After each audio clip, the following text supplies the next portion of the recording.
जय हिंद साथियों, स्वागत है आप सभी का आपके अपने परिवार मैथ्स गुरु मनीष में।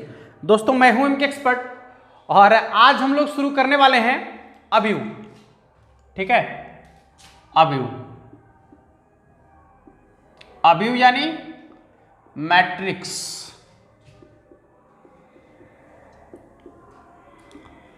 अब ये मैट्रिक्स क्या है? जब आप छोटे रहे होंगे, छोटे क्या अभी भी भोज खाने गए कभी? भोज खाने लगभग सभी लोग जाते हैं भोज खाने। हाँ, कहीं ना कहीं पार्टी फंक्शन में या जो भी लोग देहात से बिलोंग करते हैं, हम लोग जैसे लोग, ठीक है, भोज खाने जब जाइएगा ना तो वहां देखिएगा क्या होता है, कैसे बैठाया जाता है एकदम लाइन में, ऐसे फिर ऐसे फिर ऐसे फिर ऐसे, मतलब एकदम लाइन में बैठाया जाता है। नहीं, इस तरीके से ऐसे लाइन में बैठाया जाता है आदमी को, ऐसे बैठाया जाता है, ऐसे करके इस तरह बैठाया जाता है ना। वो अभी एक मैट्रिक्स है। कभी आप पौधा लगाए, पौधा फूल क्यारी में लगाए, मकई का पौधा लगाए, मकई का पौधा, वह भी एक मैट्रिक्स है। तो ये सारी चीजें जो एकदम एकदम क्या लग रहा होगा आपको कि एकदम आयताकार रूप में सजा हुआ है ना, चाहे वहां आदमी सजल है या फिर वहां पर कोई संख्या हो सकता है, कोई फंक्शन हो सकता है, कुछ भी, लेकिन जब उसको हम सजा देते हैं आयताकार रूप में, ठीक है, तो वह आपका कहलाता है मैट्रिक्स। क्या कहलाता है? मैट्रिक्स। किसी को भी, चाहे संख्या को आप सजा लीजिए, चाहे किसी फंक्शन को सजा दीजिए, चाहे आदमी को बैठा दीजिए, चाहे किसी पौधा को बैठा दीजिए, कोई फर्क नहीं पड़ता है। ठीक है, यदि वह आयताकार रूप में सजा हुआ है, यानी इस तरीके से दिख रहा है, आयताकार रूप में सजा हुआ है, यानी ये देखिए, ये आपका क्या होता है, ऐसे पंक्ति बनता है ना, पंक्ति, ये पंक्ति है, या ना पंक्ति में बैठा दीजिए, पंक्ति में बैठा दीजिए। नहीं कहता है कि पांति में बैठो, पांति में बैठो, भोज खाने के लिए पांति में बैठो, तो वही बात है, ऐसे पंक्ति में यदि आप किसी को बैठाते हैं, ठीक है, चाहे वो अंक हो या कोई फंक्शन हो या आदमी हो या पेड़ हो, कुछ भी, तो ये जो एक रूप आता है, ठीक है, इसी को हम लोग क्या कहते हैं? मैट्रिक्स कहते हैं। क्या कहते हैं? मैट्रिक्स। किताबी डिफिनीशन थोड़ा सा देखेंगे कि जब किसी संख्या को या किसी फंक्शन को आयताकार क्रम में यदि सजाया जाता है, ठीक है, आयताकार क्रम में यदि सजाया जाता है, उसका एक सिस्टम तैयार किया जाता है, उसका एक विन्यास बनाया जाता है, तो वह जो है आपका क्या कहलाता है? मैट्रिक्स कहलाता है, यानी अवयव कहलाता है। ठीक है, और उसके अंदर जो संख्या लिखी जाती है या जो फंक्शन लिखा जाता है, वो सब जो है उसका सदस्य कहलाता है। क्या कहलाता है? उसका सदस्य कहलाता है। क्लियर है? जैसे आप जो पौधा लगाए किसी खेत में लगा दिए, जैसे किसी खेत में आप लगाए मकई का पौधा, या फिर लगाए आप धान, आप गेहूं, ऐसे कुछ लगाए, तो जो भी चीज लगाए उस खेत में, वो सबके सब जो है उस खेत का क्या है? सदस्य है। क्या है? उसका सदस्य है। वही बात है यहां भी कि जो भी अंक रखेंगे या जो भी फंक्शन हम रखेंगे, वो सभी अंक या वो सभी फंक्शन जो होंगे क्या कहलाएंगे? अवयव के सदस्य। समझ में आ रहा है? वो उनका एक परिवार होगा और उस परिवार के सभी क्या होंगे?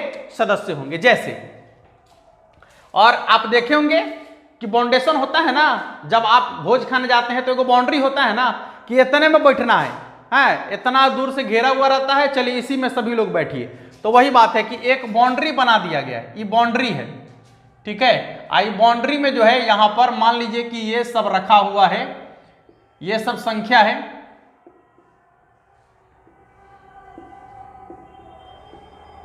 ये संख्या है। ठीक है, तो ये बाउंड्री है और इस बाउंड्री में ये देख लीजिए ना, ये संख्या के रूप में रखा हुआ है ना, आयताकार रूप में लिखा हुआ है। ठीक है, तो जब इसको आयताकार रूप में लिखेंगे तो यह आपका कहलाएगा मैट्रिक्स। क्या कहलाएगा? मैट्रिक्स यानी अवयव। आप इसको सूचित करेंगे तो अंग्रेजी वर्णमाला के कैपिटल लेटर से, अंग्रेजी वर्णमाला के कैपिटल लेटर से इसको सूचित करते हैं। तो यह अंग्रेजी वर्णमाला के कैपिटल लेटर से इस अवयव को सूचित कर दिए, यानी मैट्रिक्स को। और ये सब जो है, ये सब अंदर वाला ये जो दिख रहा है आपको, ये सब इसका क्या है? सदस्य है। क्या है? इसका सदस्य है, यानी इस परिवार का सदस्य है। तो आपको मैट्रिक्स आसानी से समझ में आ गया होगा। कोई भी संख्या, कोई भी फंक्शन को, या कोई आदमी को, या कोई आप गाय भैंसी कुछ हो, पेड़ पौधा कुछ को, किसी को भी आप यदि ऐसे सजा लेंगे ना, ठीक है, किसी बाउंड्री के अंदर यदि ऐसे सजा लेंगे तो वो आपका कहलाएगा मैट्रिक्स यानी अवयव। बात अब समझिएगा कि क्या होता है। हाँ, और इसको कैपिटल लेटर सूचित करते ये तो आपको बता दिए। इसके अंदर जो सदस्य आपको दिख रहा है, ये सदस्य दिख रहा है, ये सदस्य, इसके सदस्य को स्मॉल लेटर से सूचित किया जाता है। स्मॉल लेटर से किससे सूचित किया जाता है? स्मॉल लेटर से सूचित किया जाता है। क्लियर हो गया? अब देखिए, अच्छा बताइए तो ये क्या है? ऐसे वाला, इसे जो इसे लगल है इसको क्या बोलते हैं? भोज खाने में इसको पंक्ति बोलते हैं। ये पंक्ति है, तो ये हो गया आपका पंक्ति। जो ऐसे दिख रहा है आपको, ऐसे ऐसे जो दिख रहा है, ये है आपका पंक्ति। ये क्या है? पंक्ति। ये पंक्ति है आपका, देख लीजिए ठीक से, ये पंक्ति है। ऐसे जो लिखा हुआ है ऐसे करके, ये पंक्ति है। और जो ऐसे आपको दिख रहा है, ऐसे ऊपर से नीचे की ओर, ये क्या है? स्तंभ है। क्या है? स्तंभ। स्तंभ माने खम्हा। स्तंभ माने क्या? खम्हा। खम्हा जो बिल्कुल खड़ा होता है ना, देखें मरैया उरैया में लागल रहता है इसे सीधा खड़ा, तो स्तंभ का माने खम्हा, खम्हा माने खड़ा, ठीक है। अब पंक्ति माने ऐसे जो सूतल है सो पंक्ति है। क्लियर हो गया? तो आप अवयव के स्तंभ और पंक्ति को आसानी से समझ गए। देखिए, स्तंभ को कहते हैं हम लोग कॉलम। स्तंभ को कहते हैं कॉलम। यह है आपका कॉलम, ठीक है। और ये जो पंक्ति है, इस पंक्ति को हम लोग बोलते हैं रॉ। क्या बोलते हैं इसको? रॉ। तो स्तंभ है आपका कॉलम, और जो पंक्ति है उसको क्या बोलते हैं? रॉ। क्लियर हो गया? स्तंभ को बोलते हैं कॉलम, और जो पंक्ति है उसको क्या बोलते हैं? रॉ बोलते हैं। क्लियर है? अब समझिए कुछ और चीजें, कि ये जो आपका अवयव है, ये जो आपका अवयव है अंदर में दिख रहा है। अभी आप एक चीज देखिएगा, ये कैसा लपेटा लग गया हो इसमें, वो दौड़ी के मिटाने वाला में लपेटा लग गया। चलिए इसको खोल देते हैं। हाँ, ये जो आपका है, दो कहां पर बैठा है? देखिए, तो ये 2 का, ये 4 का, ये 6 का, ये 7, ये 6, 7, 8, 9 ऐसे करके जो ये सदस्य हैं, इसका एक स्थान होता है, ठीक है। जैसे नहीं कहता हम पहले माने एक में बैठेंगे। आप भी कभी क्लास में झगड़ा किए होंगे ना, हम एक में बैठेंगे। तो एक का क्या मतलब है? कि पंक्ति में भी पहले है और स्तंभ में भी पहले है। जैसे मान लीजिए कि यहां आप देखिए कि पहला पंक्ति का सदस्य है, और इधर से यदि चलेंगे तो पहला स्तंभ भी यही है। नहीं, पहला पंक्ति का भी यही है और पहला स्तंभ का भी यही है, ठीक है। तो आप जो लिखेंगे, देखिए यहां पर इसके सदस्य को जो लिखते हैं AIJ से लिखते हैं। I माने पंक्ति और J माने स्तंभ। एकदम बारीकी से समझिएगा। I का मतलब समझिए पंक्ति, और J जो होता है यहां स्तंभ को दर्शाता है। J स्तंभ को दर्शाता है। I माने पंक्ति और J माने स्तंभ, ठीक है। पंक्ति बोले तो रॉ, और स्तंभ बोले तो कॉलम, ठीक है। स्तंभ बोले तो कॉलम। तो अब आप बताइए कि यहां पर 2 जो आपको दिख रहा है, ये दो कहां पर है? तो पहली पंक्ति के पहले स्तंभ में है, पहली पंक्ति के पहले स्तंभ में है। तो इसको क्या लिखेंगे? ध्यान दीजिएगा, इसको क्या लिखेंगे? इसको लिखेंगे A11, यानी पहली पंक्ति के पहले स्तंभ में कौन है? तो 2 है ना। पहली पंक्ति के पहले स्तंभ में कौन है? 2 है। अच्छा, 4 कहां बैठा हुआ है? देखिए तो 4 कहां बैठल है? देखिए तो 4 पहली पंक्ति के दूसरा स्तंभ में है ना। है, अरे पंक्ति तो पहलुके है, लेकिन यदि स्तंभ देखा जाए तो कैमा है? दूसरा नहीं है। तो यहां पर हो जाएगा पहली पंक्ति का दूसरा स्तंभ, यानी पहली पंक्ति का दूसरा स्तंभ। पंक्ति पहले, स्तंभ बाद में। फिर यहां बात करते हैं कि 6 कहां है? ये वाला 6। तो 6 कहां है? देखिए तो पहली पंक्ति के तीसरा स्तंभ में नहीं है। ये पहला पंक्ति है और स्तंभ कैमा है? तीसरा है। तो उसको लिखेंगे A13, यानी इसका ये अभिप्राय है कि जब हम उसके सदस्य को कहीं दर्शाएंगे तो उसमें पंक्ति की चर्चा पहले होगी और स्तंभ की चर्चा उसके बाद में होगी, ठीक है। पंक्ति की चर्चा पहले होगी और स्तंभ की चर्चा उसके बाद में होगी। सभी को क्लियर हो रहा है? एक छोटा सा हम और एग्जाम्पल लेते हैं आपके लिए, जो आप बहुत आसानी से समझ पाएंगे। ठीक है, किसी को भी अभी कुछ करने की जरूरत नहीं है, हम सिर्फ आपको समझाने का प्रयास कर रहे हैं।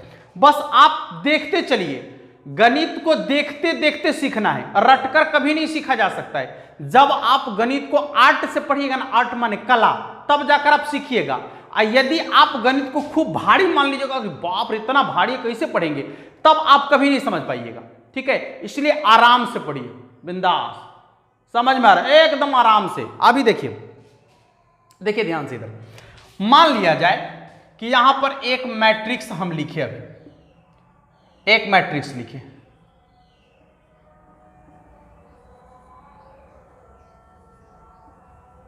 एक मैट्रिक्स है आपका। अब पहला प्रश्न आपका है, ये आप लोग को जवाब देना है। पहला प्रश्न आपका है क्या, इसमें जो है पंक्ति कैगो है? पहली प्रश्न, पंक्ति कैगो है? पंक्ति की संख्या। आराम से गणित सीखो, जब आप सीख जाओगे ना बाबू, एकदम सवाल को आराम से बना लोगे। जब नहीं सीखोगे ना, देखोगे सवाल नहीं बनेगा। इसलिए गणित सीखने की चीज है, रटने की चीज नहीं है, और उसको याद रखने की चीज नहीं है। आप उसको अपने अंदर एक कला के रूप में आने दीजिए। ठीक है, हाँ, पंक्ति की संख्या कितना है ये आपको बताना है। दूसरा, इसमें स्तंभ की संख्या कितना है? इसमें स्तंभ की संख्या कितना है? इसमें स्तंभ की संख्या कितना है? दो सवाल। पहला सवाल कि इसमें पंक्ति कैगो है, और दूसरा सवाल है कि इसमें स्तंभ कितना है। ठीक है, पहला सवाल है कि पंक्ति कितना है, और दूसरा सवाल है कि इसमें स्तंभ कितना है। अब देखिए, सवाल हम और आपसे कुछ कर रहे हैं। क्या सवाल कर रहे हैं कि इस अवयव में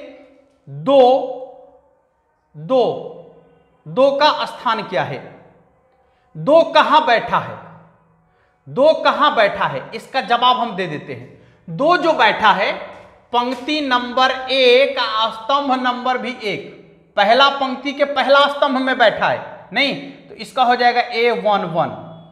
ठीक है, इसी तरीके से आपको बताना है कि 6 कहां बैठा हुआ है, फिर आपको बताना है कि 9 का स्थान क्या है, फिर आपको बताना है कि 7 का स्थान क्या है, फिर आपको बताना है कि 5 का स्थान क्या है। ठीक है, यह सवाल है आपके लिए। समझ में आ रहा है? बहुत आराम से पढ़ेंगे हम लोग, पहले सीखेंगे, पढ़ेंगे नहीं, पहले सीखेंगे, और जब आप सीखेंगे तो काफी अच्छा कर पाएंगे। ठीक है, तो जल्दी से जल्दी इसका जवाब पहले आप लोग अपने से बनाइए। ठीक है, जल्दी से जल्दी इसका जवाब आप लोग पहले अपने से बनाइए, फिर आगे बढ़ते हैं। एकदम समझिए ना कि ये देखना है कि 5वां क्लास में हम पढ़ रहे हैं। हमारा मानना है कि बच्चा को यह फील नहीं होना चाहिए कि हम 12वीं में पढ़ रहे हैं। यदि उसको लग गया कि हम 12वीं में पढ़ रहे हैं तो वो नहीं पढ़ेगा, वो नहीं सीखेगा। ठीक है, उसको यह लगना चाहिए कि हम 5वां में पढ़ रहे हैं, 6ठा में पढ़ रहे हैं। 5वां 6ठा की तरह आप यदि सीखिएगा, एकदम कहते हैं कि गणित को तो एकदम गर्दा उड़ा दीजिएगा। ठीक है, जल्दी से इसका जवाब बनाइए आप लोग कि ये जो है आपका 6ठा यानी 6, फिर 9, फिर 7, फिर 5। बहुत इत्मीनान से बनाइए, बहुत इत्मीनान से, थोड़ा सा भी नहीं घबराना है, एकदम इत्मीनान से सवाल को बनाना है जल्दी से। तब तक हम इधर मिटा लेते हैं। ठीक है, किसी को पेट में दर्द वगैरह नहीं ना हो रहा है? दर्द वगैरह कहने का क्या मतलब होता है? पेट में दर्द कहने का क्या मतलब है कि छटपटाहट नहीं ना है, भागने उगने वाला बात नहीं ना है, भागो नहीं। सीखना है तो थोड़ा सा धैर्य बनाओ, थोड़ा सा, बहुत ही अच्छा कर पाओगे, और सिर्फ आप ही अच्छा कर पाओगे। कहा गया ना कि यदि आपको सबसे ज्यादा कोई इंस्पायर कर सकता है, यदि सबसे ज्यादा कोई मोटिवेट कर सकता है आपको, तो वो सिर्फ आप होंगे। और क्या करना है मालूम है? सुबह सुबह उठिए और आईना के सामने जाइए। आईना देखें, आईना है, आईना के सामने जाकर जो है ना आप खड़ा होइए, और जो उस आईने में आदमी दिखेगा आपको, जो शख्स आपको उस आईने में दिखेगा, वही सबसे ज्यादा मोटिवेट कर सकता है आपको, वही सबसे ज्यादा मोटिवेट कर सकता है। ठीक है, दूसरा कोई नहीं आपको मोटिवेट कर सकता है, सिर्फ वही, और वही मोटिवेट कर सकता है। चलिए, पंक्ति की संख्या यदि देखा जाए मेरे भाई, यदि इसमें पंक्ति की संख्या देखा जाए तो कै गो पाती है रे बउआ? एगो पाती है या 2 गो पाती है? तब पंक्ति तो दूगो हो गया, पाती है दूगो। अच्छा, खम्हा कैगो है? एगो खम्हा यहाँ है, एगो यहाँ है, एगो यहाँ है, दूगो, तीन गो खम्हा है, तो तीन गो स्तंभ हो गया इसमें। क्लियर है? अच्छा, इसका तो बात हो गया। अब छौ की बात कर रहे हैं, तो छौ कहाँ है? यहाँ है ना, यहाँ है। पहले पंक्ति बाद में स्तंभ। तो देखिए, तो कैमा पंक्ति है, दूसरा पंक्ति है, स्तंभ कैमा है तो दूसरा है। देखिए ना, दूसरा पंक्ति और दूसरा स्तंभ। ठीक है, तो ये हो जाएगा आपका A22। ठीक है, A22। अच्छा, 9 की बात कर लेते हैं कि 9 कहां पर बैठा हुआ है, बताइए 9 कहां पर बैठा हुआ है। देखिए तो 9 का जब स्थान चेक किया गया, यहां है। देखिए 9 कहां है? तो पहले पंक्ति देखिए, तो कैमा पंक्ति में, दूसरा पंक्ति में है। स्तंभ कैमा है? तो तीसरा है ना, दूसरा पंक्ति में है, तीसरा स्तंभ। तो ये हो जाएगा A23, यानी दूसरी पंक्ति के तीसरा स्तंभ में बैठा है। राइट, बोलिए, दिक्कत तो नहीं हो रहा है किसी को? अब 7 कहां बैठा है? 7 यहां है, ये कहां बैठा है? देखिए तो 7 कहां बैठा है? पंक्ति नंबर 1, स्तंभ नंबर 3। तो ये हो जाएगा पहला पंक्ति के तीसरा स्तंभ में। नहीं, अब आपसे पूछा जाए कि 5 कहां बैठा है? देखिए तो 5 कहां बैठा है? 5 किधर? अश्य या ये 5 देखिए पहली पंक्ति के दूसरा स्तंभ में बैठा है। तो क्या हो जाएगा? पहली पंक्ति के दूसरा स्तंभ। ठीक है, किसी को दिक्कत? अब स्थान पहचान लीजिएगा आप। स्थान पहचानने में किसी को दिक्कत है? नहीं ना, आगे बढ़ते हैं। देखिए, तो जब आप स्थान पहचान लीजिएगा तो देखिए एक चीज और, जैगो पंक्ति होगा, जैगो स्तंभ होगा, उसमें पंक्ति को पहले और स्तंभ को बाद में। जैसे इसमें 2 गो पंक्ति है, 3 गो स्तंभ है, तो यह जो आपका अवयव है ये 2 गुने 3 कोटि का है। कितना कोटि का है? 2 गुने 3 कोटि का है। समझ में आ रहा है? इसमें 2 गो पंक्ति है, 3 गो स्तंभ है, तब पंक्ति को पहले या स्तंभ को बाद में जब लिखिएगा ना, ठीक है, पंक्ति को पहले और स्तंभ को बाद में जब लिखिएगा तो क्या होगा कि यह आपका कहलाएगा, इसको बोलते हैं कोटि। इसको क्या बोलते हैं? कोटि। तो 2 गुने 3 कोटि का यह आपका क्या हो गया? अवयव हो गया। देखिए, और यदि आपको यह पूछे कि इसमें कुल कितने सदस्य हैं, कुल सदस्य, तो बड़ा आसान है। यदि आप इन दोनों को गुना कर लेते हैं तो आपको कुल सदस्य पता चल जाएगा। देख लीजिए तो कुल सदस्य कितना हो जाएगा? तो 2 गुने 3 यानी 3 दूना 6 गो सदस्य है। कुल कितना सदस्य है? 6 गो सदस्य। यानी एक सवाल में इतने सारे चीज अभी आपको देखने को मिला। ठीक है, एक सवाल हम और करेंगे, आप थोड़ा सा धैर्य जरूर बनाइएगा और इस सवाल का जवाब जरूर लिखिएगा आप लोग। ठीक है, चलिए हम एक सवाल और करते हैं आप लोगों से, थोड़ा सा मजेदार होगा और आप लोग का जवाब भी मजेदार आना चाहिए। आज हम आप लोग को सिर्फ यही सिखाएंगे। ठीक है, बस हम आपको सिर्फ सिखाएंगे। जैसे ही आप सीख लीजिएगा ना तो कहिएगा कि गुरुजी आप छोड़ दीजिए, हम बना लेंगे। ठीक है, और ये वादा है, ये आपसे वादा है कि आप ये कहेंगे और हम आपको ये कहवा कर रहेंगे कि गुरुजी आप छोड़ दीजिए, हम बना लेंगे। ठीक है, हाँ चलिए देखिए क्या करना है अब समझिए। मान लीजिए कि एक सवाल हम आपसे कर रहे हैं, यहां लिखे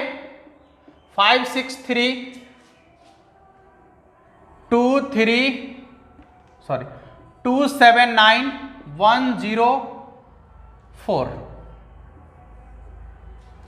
ठीक है, हमारा सबसे पहला सवाल आपसे है कि इस अवयव की कोटि क्या है। सबसे पहला सवाल कोटि क्या है। दूसरा सवाल इसमें पंक्ति कितना है। तीसरा सवाल इसमें स्तंभ कितना है।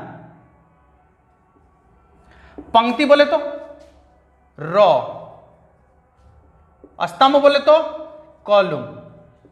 ठीक है, चौथा सवाल कुल कितने अवयव हैं या कुल कितने सदस्य हैं।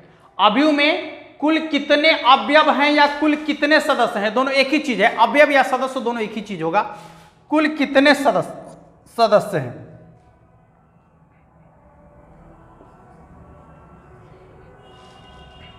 कुल कितने सदस्य हैं, आप लोग अपने से बनाओ पहले। कुल कितने सदस्य हैं, इसके बाद जब आप बेसिक चीज समझ जाते हो ना बाबू, ये बेसिक चीजें हैं, जब आप इसको समझ जाते हो ना तो बाद का क्रिया बहुत सिंपल है। यही सब आपको उलझा देगा, यही सब चीज आप नहीं समझ रहिएगा ना तो बाद का क्रिया आपको उलझा देगा। कहा गया ना कि जब जिसका बेस मजबूत होता है ना उसका बिल्डिंग काफी ऊंचाई तक जाता है, उसकी इमारतें काफी ऊंचाई होता है और मजबूत होता है। वही बात है कि आप बेस को पहले मजबूत कर लीजिए, बाद वाला तो धड़ धड़ बन जाता है।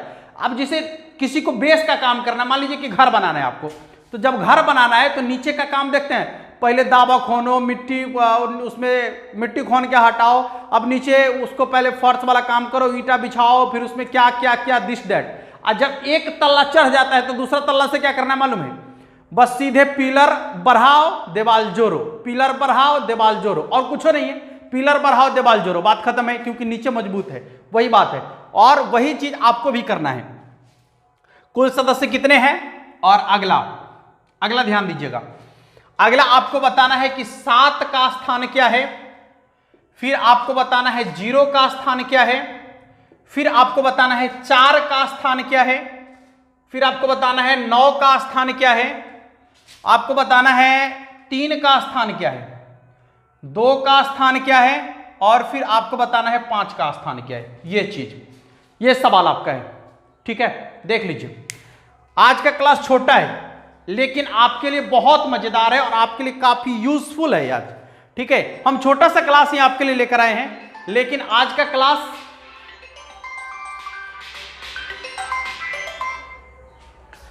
क्लास मजेदार और काफी यूजफुल है आपके लिए। तो जल्दी से इसको नोट कर लीजिए सभी लोग, ठीक है, जल्दी से नोट कर लीजिए इसको। और आपका जो क्वेश्चन है यहां से बन जाना चाहिए सभी लोगों से। आगे हम बढ़ेंगे कल से, इससे आगे छोटा सा वीडियो आपके लिए लेकिन काफी मजेदार है, समझ लीजिए। ये चीजें आपको समझना है, पहले अपने माइंड में इसको बैठाना है। पंक्ति किधर है, स्तंभ किधर है, पूरा फेरिए उसको, ठीक है। जितना ज्यादा से ज्यादा हो उसको अपने अंदर डालिए, ठीक है, बहुत अच्छा कर पाएंगे आप। पहले इसको आप नोट कर लीजिए सभी लोग।